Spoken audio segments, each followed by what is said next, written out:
এটা হলো নিহেরে মাছ, বাঙালিরা এটাকে নিহেরে মাছ বলে।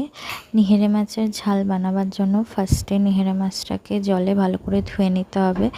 তারপরে লেবুর রস মাখিয়ে উইদিন 15 মিনিটসের জন্য মাছটাকে রেস্টের জন্য ছেড়ে দিতে হবে। ডিপ ফ্রিজে নয়, নর্মাল টেম্পারেচারে ছেড়ে দিতে হবে।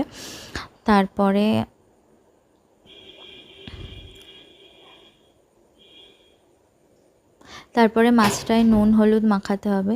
নুন হলুদ মাখিয়ে সর্ষের তেলে পেঁয়াজ ভাজতে হবে। পেঁয়াজ ভেজে আদা বাটা রসুন বাটা দিয়ে ভালো করে মশলাটাকে স্লো কুকড করে লো ফ্লেমে মশলাটাকে কষাতে হবে। তারপর নুন হলুদ লঙ্কার গুঁড়ো দিয়ে ভালো করে মশলাটাকে কষিয়ে নিতে হবে।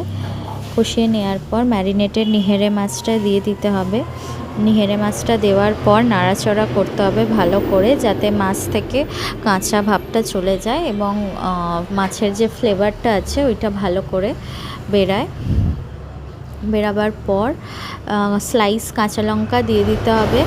কাঁচা লঙ্কা দিয়ে দেওয়ার পর ভালো করে নেড়ে চেড়ে মাছটাকে নামিয়ে ফেলতে হবে। এটা হচ্ছে আমার ঠাম্মির রান্না এবং এটা আমার ফার্স্ট ভয়েস ওভার। কেমন হলো জানাবেন।